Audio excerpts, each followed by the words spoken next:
Hello, thanks for watching this video today. Thanks for tuning in. Hopefully it can be informative and we can all learn something together.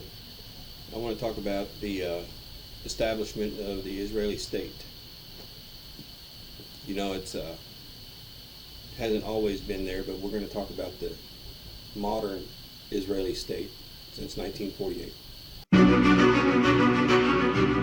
On November 29, 1947, the United Nations General Assembly convened in New York for its 128th plenary meeting.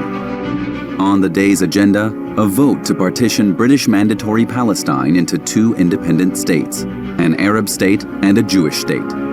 You know, the 20th century was very violent.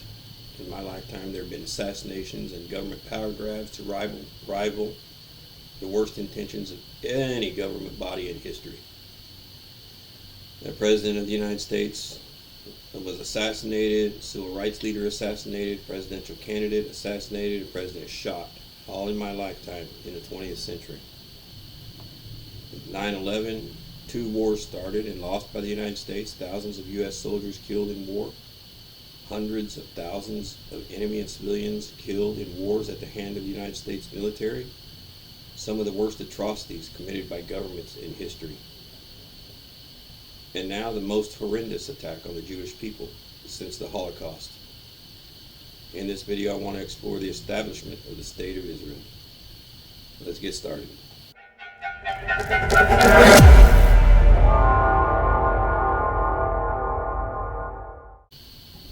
So when did modern day Israel come into existence? Well, to find that, you got to go back to 1896 for the very beginning. Jews began buying Arab land in the area known as Palestine that we now call Israel. Populations grew over time and the Jews and Arabs coexisted in peace until a more organized migration of Jews began in 1905. By 1907, the Arab-Israeli conflict was beginning to manifest.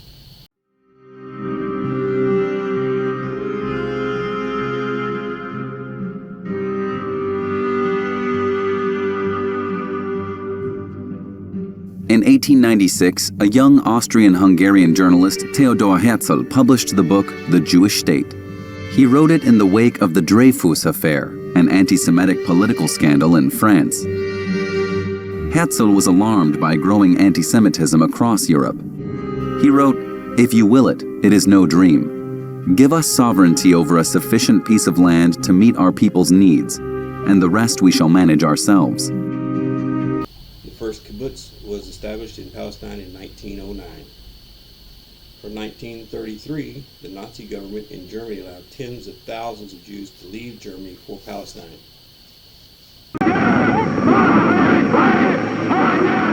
From 1933, the Nazi-led German government organized the boycott of all Jewish-owned businesses. The Jewish agency signed an agreement with the Third Reich's economic minister.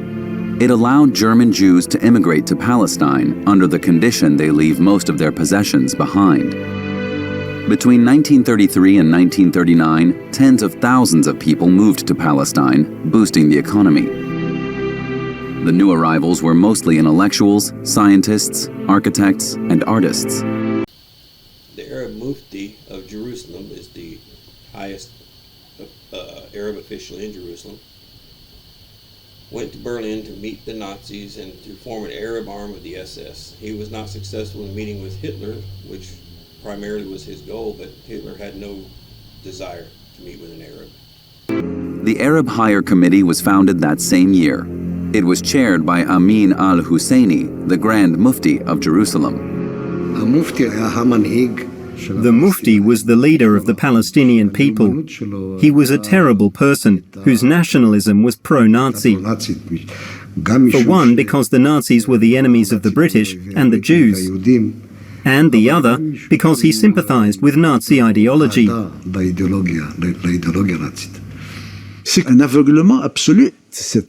It was absolute deluded madness for the Mufti of Jerusalem to throw himself into the arms of Hitler in Berlin.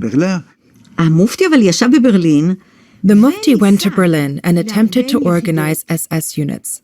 a Muslim SS. He wanted to join with the German army, enter Palestine, and of course kill the Jews in the settlement here.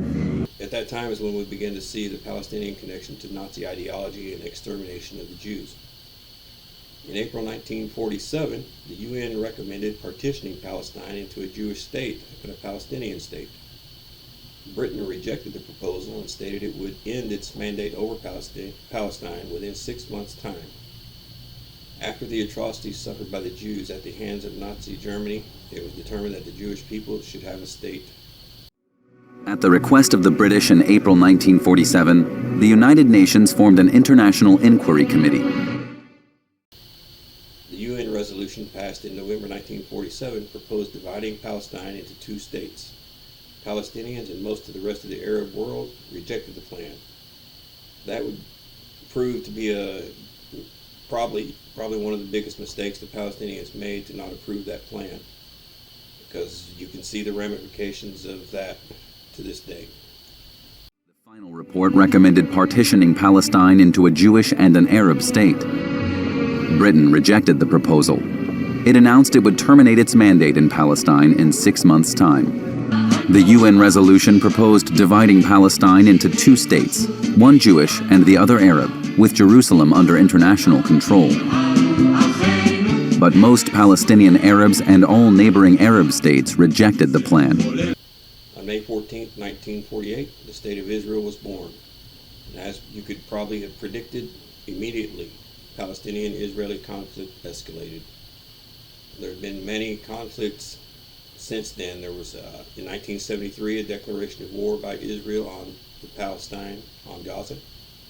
And just recently, on October 7, 2023, Israel once again has declared war. On May 14, 1948, a jubilant crowd marched through the streets of Tel Aviv with flags bearing the Star of David. Jerusalem was surrounded and not accessible. David Ben-Gurion stood beneath a portrait of Theodor Herzl and declared, "We hereby declare the establishment of the Jewish state to be known as the State of Israel." He added, "We extend our hand in friendship and peace to all our neighboring states. There is enough room in this land for us and the Arabs." The State of Israel was born. In subsequent videos, I intend to carry it further through the 1967 war, 1973 war, the many conflicts in the early 2000s, late 90s, all the way up until the most recent atrocity committed by Hamas. And we're going to look at the founding of Hamas, where it came from, and who supports it. So if you like this video, please like, share, and subscribe.